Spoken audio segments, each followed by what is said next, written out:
video will focus on the relationships of Lytton Strachey. Giles Lytton Strachey was born in 1880, and he was an English writer and critic. A founding member of the Bloomsbury Group and author of Eminent Victorians, he established a new form of biography in which psychological insight and sympathy are combined with irreverence and wit. He lived off of his book, The Eminent Victorians, published in 1918, and his biography, Queen Victoria from 1921, was awarded the James Tate Black Memorial Prize. Despite this, he thought very little of his biographical subjects. He discussed with his brother that he thought Queen Victoria was focused on anal sex. He was the fifth son and 11th child of Lieutenant General Sir Richard Strachey, an officer in the British Colonial Armed Forces, and his second wife, the former Jane Grant, who was a leading supporter of the women's suffrage movement. He had 12 brothers and sisters, 10 of whom survived to adulthood, and his youngest brother, James Strachey, became a psychoanalyst. When Lytton was 4 years old, the family moved from Stowey House to Lancaster Gate, north of Kensington Gardens, and one of his neighbors was the playwright and author J.M. Barrie. This was their home until his father retired 20 years later, so Strachey often visited. Lady Strachey was an enthusiast for languages and literature, making her children perform their own plays and write verse from early ages. She thought Lytton had the potential to become a great artist, so she decided that he would receive the best education possible in order to be enlightened. He told his mother that he enjoyed playing women. He said he liked dressing up as a woman to confuse and entertain others. He attended various schools, but he had a very fragile physique, and he was the victim of savage bullying. His father told him to grin and bear the petty bullying, and he had palpitations and other medical illnesses that kept him out of school.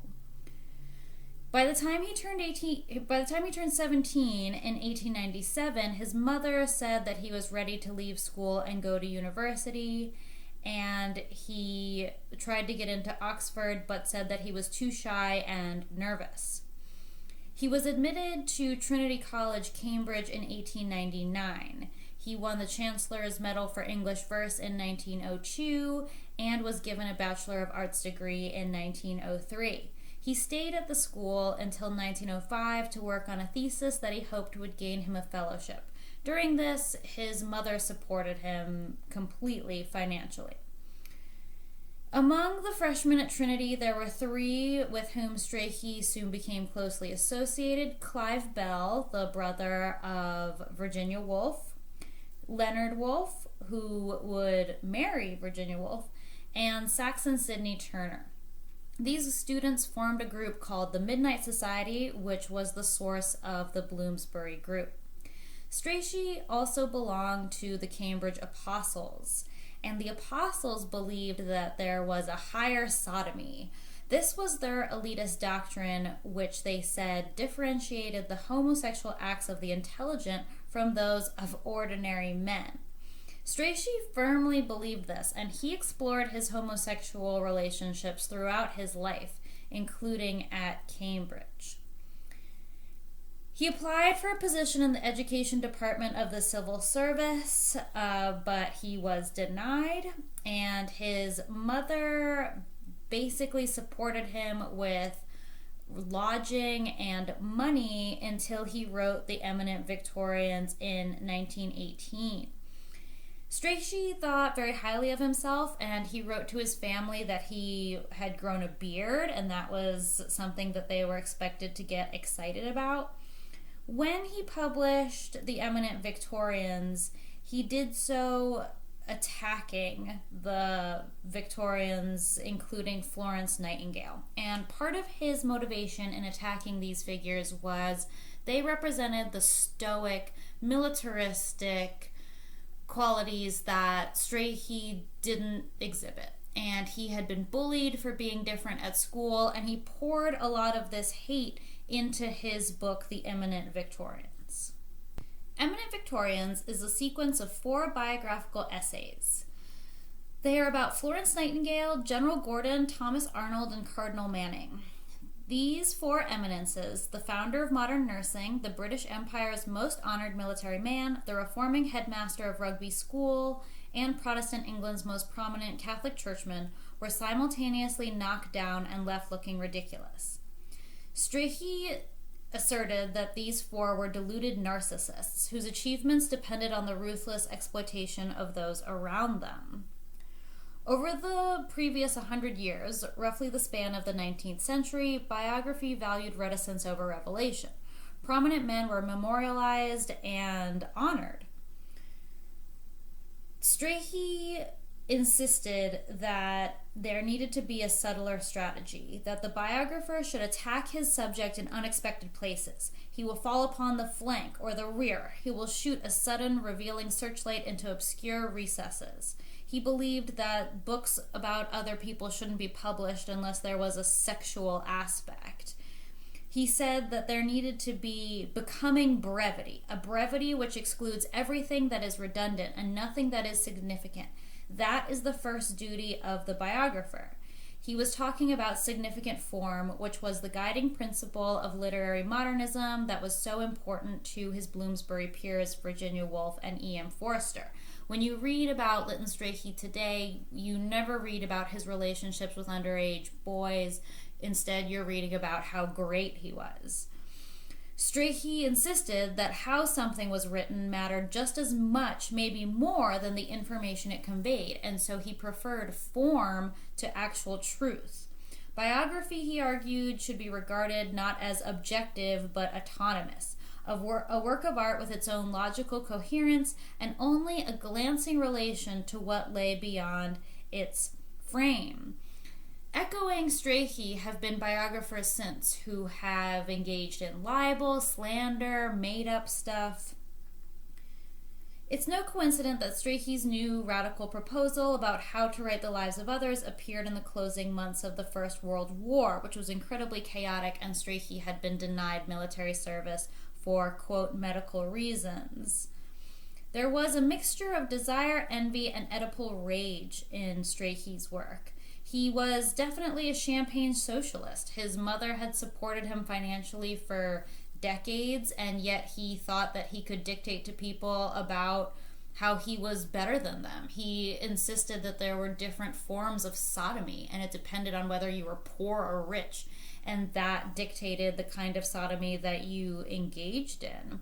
Strachey was born to a highly distinguished clan of colonial administrators. He didn't get along with his very masculine father. Strachey was asthmatic, wheezy. He often spoke in a very high-pitched voice. He was often sick. He had palpitations. He just didn't get along with the masculine figure that his father was. And so you can see this loathing of other people in Strachey's work.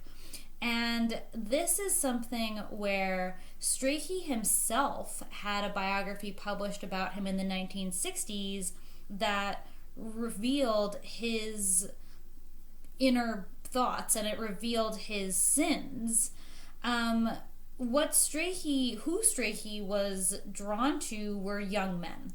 And in Strachey's letters and in his diaries, we see him stalking a man in various art galleries in London who ended up being a member of the nobility. We see Strachey writing letters to young boys out of Cambridge and Oxford. And it's really interesting because there's this insistence that these boys were adults. But as we can see from the National Portrait Gallery's own portfolios, photographs were being taken of Lytton Strachey with these boys when they were still in their teens. Like I said before, Strachey was a neighbor of J.M. Barrie, and Barrie's wards, the Llewellyn Davies boys, knew Strachey. And we know this because there are photographs of Michael Llewellyn Davies being followed by Strachey found in Lady Adeline Morell's scrapbook. You can tell the photos are hers because they're pasted on this blue background, and at the time, Michael was only 20 years old. So the company Strachey liked to keep were young, preferably Oxford or Eton young men. You can learn more about Michael Llewellyn Davies on my channel. He was thought to have had fleetingly homosexual relationships when he was in college, but this has neither been confirmed nor denied. You can learn more about Michael Llewellyn Davies and J.M. Barrie in their videos on my channel. The interest Strachey had in these young boys comes across in Strachey's long-term companion's diaries. Dora Carrington was either 13 or 17 years younger than Strachey, and they lived together until his death. They lived at Tidmarsh Mill House, which was a property paid for by Lady Strachey for Strachey to live in, and they made a home here together in 1918. 1917. I believe part of the reason Strachey was able to write The Eminent Victorians and be so successful with it was because Dora was keeping house for him. Strachey didn't have the best view of women. He spoke about them very cattily. His letters are full of not very nice remarks about Margot Asquith and other women, and so I think he believed that Dora should take a role like his mother, paying his way and, being excited about minor things like his beard. But Dora Carrington was an artist in her own right. So Dora Carrington has paintings that may be known today because they show members of the Bloomsbury Group. During her lifetime, she was never publicly exhibited, which is a shame because she created a lot of different artwork. She was born into a middle-class family, and she studied at the Slade School in London from 1910 to 1914. From 1917 onward, she lived with the writer Lytton Strachey after meeting him at a party that was also attended by Virginia Woolf. Dora Carrington, who preferred the name Carrington, she thought Dora was old-fashioned, she believed in modernist art, and so she was one of the few women artists to attend the Women's Life Room, which had nude models at Slade School.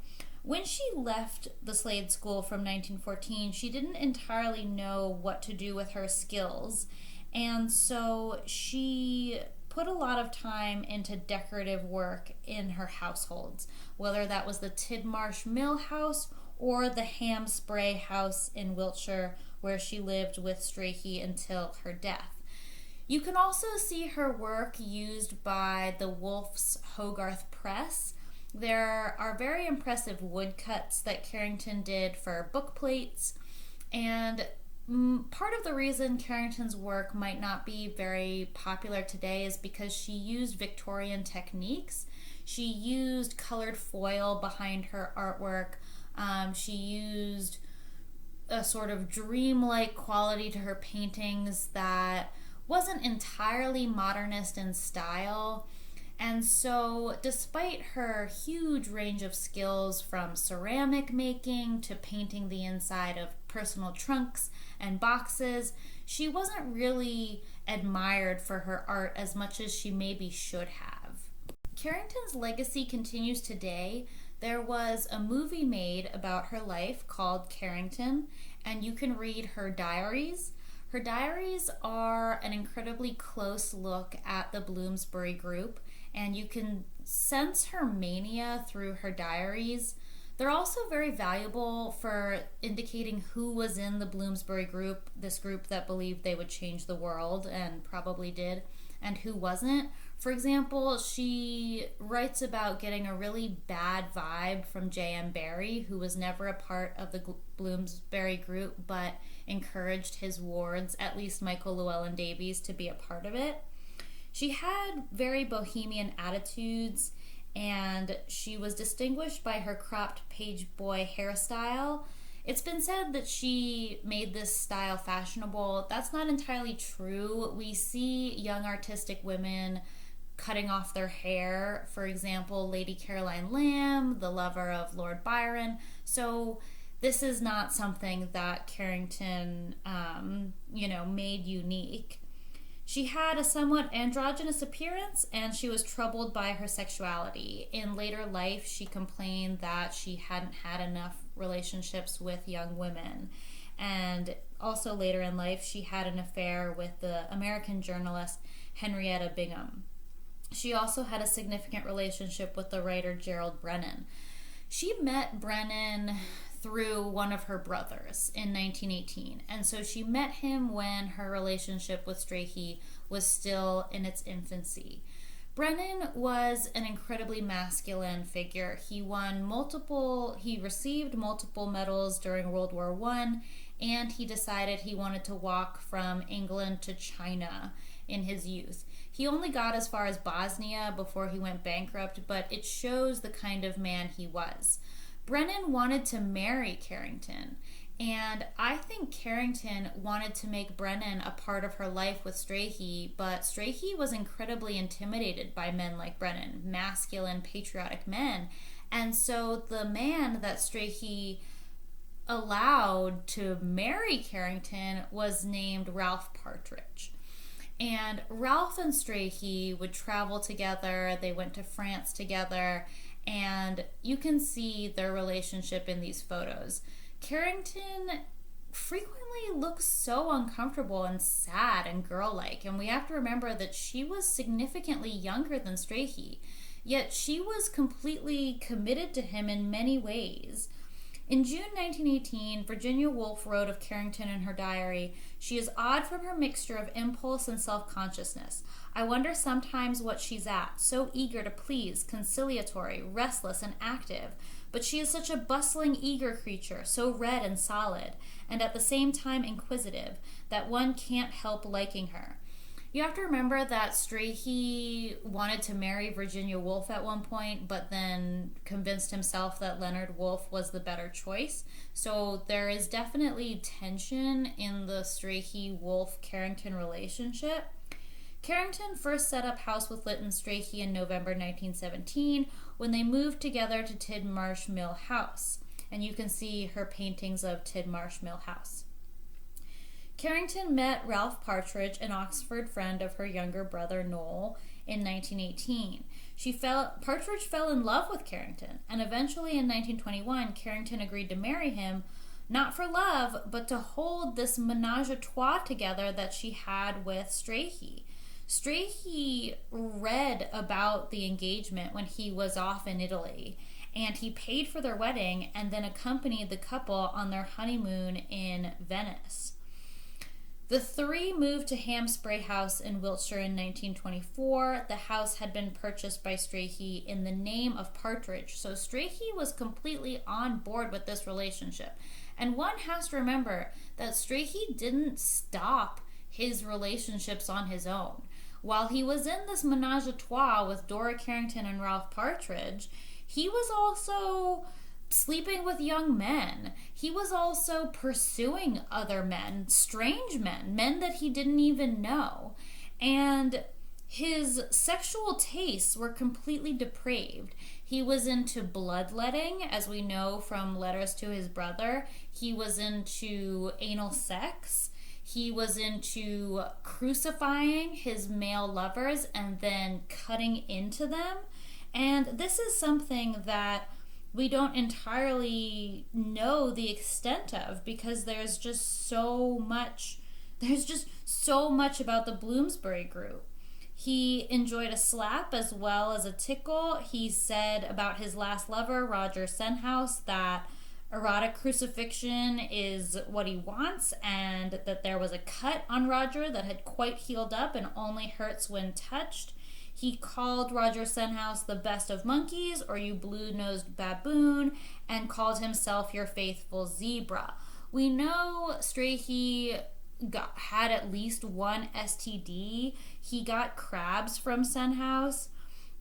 Strachey also had passionate sex with Duncan Grant while they sheltered from the rain on Hampstead Heath, but he lost him to the economist Keynes.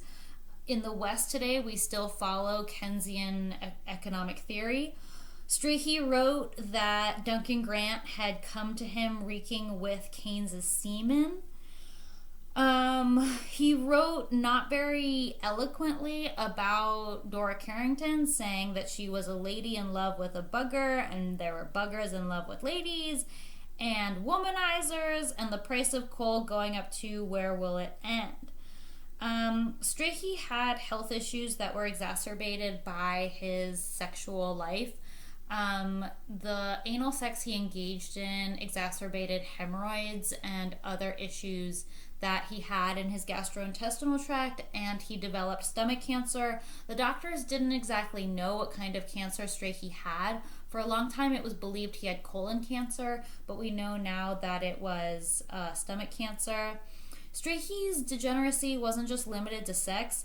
He held play readings, and Vanessa Bell, Virginia Woolf's sister, said that they'd better get the most indecent thing over with first so as to get it settled. One has to remember that the Virginia Woolf and her sister Vanessa Bell, the Bell sisters, were sexually abused by their stepbrother. And so their normalization of certain sexual activity can't be discounted here. They, unfortunately and very sadly, never really knew what it was to grow up in a home where the stepbrothers wouldn't crawl into bed with them when they were minors. So the fact that they were engaging in some of this activity, it shows their upbringing. It doesn't completely show that there was a lot of voluntary work going on here. There was a lot of subconscious work at play. Strachey admired the unloosening of sexuality and companionship. He often wrote an innuendo through his letters, so we don't always know what he was referring to with his lovers. He cruised a handsome tart in the National Gallery before realizing it was the Prince of Wales. He spotted a working class lad on the tube wearing, quote, a heavenly shirt which transported me. It was a dark blue with a yellow edge at the top, and it was done up with laces which tied at the neck. This garment is the man's football shirt from the Express Dairy team. At the end of his life, he felt that he should have married Dora Carrington, and I don't know if he meant it, given the extent of his liaisons, but it gave Dora a lot of relief. Getting back to Roger Senhouse for a second, it raises questions on how Strachey knew Senhouse. So they didn't come from similar circles. It wasn't like Strachey and Michael Llewellyn Davies, who had this connection through J.M. Barrie. I believe that Strachey was in the habit of going around to Oxford and looking for undergraduates. I think that he had really wanted to be a professor, and he was not able to do so, instead becoming an author. And this really affected him. I don't know how he would have met Roger Senhouse otherwise. Senhouse was certainly inclined to the literary life. He became, while he did engage in this sadomasochistic sexual relationship in the 1920s and 1930s, he did become co-owner with Frederick Warburg of the publishing house which became Secker and Warburg, and he rescued it from receivership starting in 1935. He translated several works by French novelist Colette and collaborated on a translation of The Blood of Others by Simone de Beauvoir. So Senhouse was certainly inclined to the literary life, and this may be how he met Strachey, through Strachey's connection to the Hogarth Press, through Strachey's connection to various literary magazines, through Virginia and Leonard Woolf. I think that because Roger Senhouse and Michael Llewellyn Davies knew one another at Oxford, that they might have met Strachey together. And I say this because Senhouse remembered Michael Llewellyn Davies so well that he gave an interview, he was mentioned in an interview by Robert Boothby in 1976. And Boothby said that the relationship between Senhouse and Davies was fleetingly homosexual in nature. So I think Senhouse and Davies were spending enough time together, especially over the summers, which is when we know Michael Llewellyn Davies was hanging out with Strachey, that they would have spent time together. There is mention of this in Dora Carrington's diaries, that Michael Llewellyn Davies visited and they had a good time. And that's where she makes a note about J.M. Barrie having this dark presence that she doesn't appreciate. But beyond that, I couldn't really glean any more detail about Strachey's ability to meet these young men. When Carrington had moved to Hampspray House with her ménage à trois of Strachey and Partridge, there were already cracks beginning to show in the relationship. In 1926, Ralph Partridge began an affair with Frances Marshall and left to live with her in London. Marshall was a writer.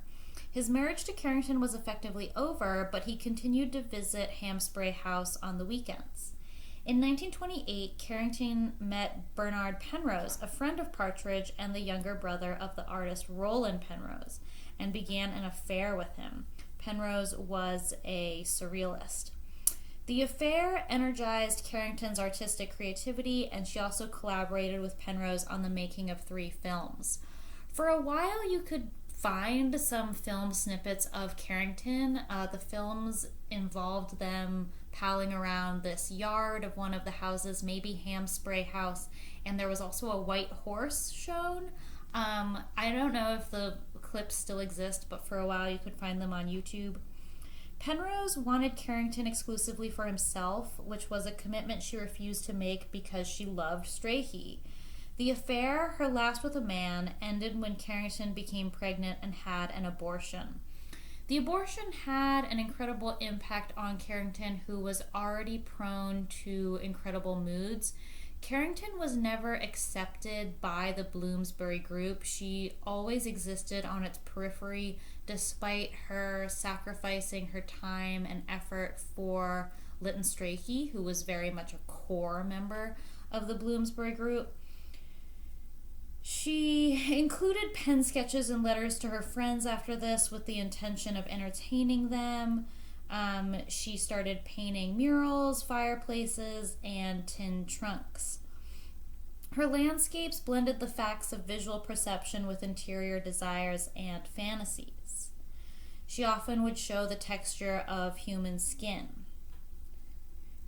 Supposedly, on the day that she agreed to marry Partridge, she wrote to Strachey what has been described as one of the most moving love letters in the English language. Carrington wrote, "I cried last night, Lytton, whilst he slept by my side, sleeping happily. I cried to think of a savage, cynical fate which had made it impossible for my love ever to be used by you." Carrington definitely knew about Strachey's many affairs and his homosexual love. Strachey wrote back that, "You do know very well that I love you as something more than a friend, you angelic creature, whose goodness to me has made me happy for years, and whose presence in my life has been and always will be one of the most important things in my life." Strachey may have just been trying to soothe Carrington because he certainly didn't prioritize her in his life as he should have. He was chasing all of these different men and writing gloating letters to his friends about it. One of Strachey's biographers called Strachey's sentiment not true, but he could not have said anything more deeply consoling. Various artists have called Dora Carrington the most neglected serious painter of her time. She was one of the 5 artists featured in the television series 5 Women Painters in 1989, and in 1995 she was the subject of a major retrospective exhibition at the Barbican Art Gallery in London. 2 of her works are currently in the Tate Gallery. So how did this prolific creative artist come under the spell of degenerate Lytton Strachey? Well, when Carrington graduated from Slade, she didn't know what to do. And like I said, she was making woodcuts for Hogarth Press. This work led to an invitation to Carrington to join Vanessa and Clive Bell, Duncan Grant, and Mary Hutchinson at the Wolfe's country home, Asham House in Sussex, where Carrington met Lytton Strachey. According to Carrington's letters, Strachey was attracted to her androgynous haircut and attempted a kiss during a country walk on the Downs. Disgusted, she responded by hatching an abortive plot to sneak into Strachey's bedroom and cut off his beard, which he was so proud of. This dramatic episode marked the beginning of the pair's lifelong turbulent and platonic relationship, which according to Carrington was an example of a great many kinds of love. The unlikely couple lived together from 1917 until Strachey's death in 1931. During this period, Carrington produced several intimate portraits of Strachey, his family, and friends, which are referred to today in many academic texts. As I said, though, despite the fact she was devoted to Strachey, she was sort of pushed to engage in a ménage à trois, and I think her life would have ended very differently if she had married Gerald Brennan, but instead she married writer and soldier Ralph Partridge. The artistic work of Carrington during her marriage was very pleasant. She painted rural working people, she painted large portraits, and she became involved with people and started pulling away from Strachey. This is something that he resented, and despite the fact that he had never been loyal to Carrington, he expected her to be loyal to this bizarre ménage à trois lifestyle. And so Carrington started to try to escape into Spanish landscapes. It's really interesting that she chose Spain as the landscapes to escape into, because that's where Gerald Brennan, her previous lover, had spent so much of his life. She said that painting Spanish landscapes transports me into another world. I cannot express quite what a relief it is. After Strachey got sick, Carrington was devoted to him. And in 1932, devastated by the loss of Strachey, she shot herself at the age of 38. At this point, she had been in very painful relationships. Her marriage had fallen apart. Her lover had died. She had had an abortion. She wasn't being publicly shown. She wasn't receiving criticism for her artwork. And this was a very bleak time for her. She got the gun that shot her from the Honorable Bryan Guinness, who would marry Diana Mitford of the Mitford sisters. And he expressed sadness that it was his gun that killed her. I hope that in examining the life of Dora Carrington, we see a woman who had incredible artistic skill, but was overshadowed by her mercurial relationship with a degenerate man. It's so important to realize that despite someone's political views, Lytton Strachey, for example, is held up as a remarkable socialist and this leader of socialist movements. There are various schools in England named after him. They can still be horrible people. I personally loathe Lytton Strachey. I think that his becoming this remarkable critic and introducing cynical hate into literature isn't that great. I think that when you analyze Strachey and you analyze what a failure he was, that it becomes clearer why he was so full of bitterness and hate. I would really expect more pieces to be critical of him. But like I said, we didn't really see the evidence of him going after young boys until the 1960s and 1970s, decades after he died. I'm sure as more comes to light, we're going to see more. For example, Lady Adeline Morell's photos, which show the relationship between him and Michael Llewellyn Davies, were only discovered after they came up for auction and were published online. So as these things come more and more into the light, I'm hoping that we can shed light on the dark corners of degenerate champagne socialists like Lytton Strachey.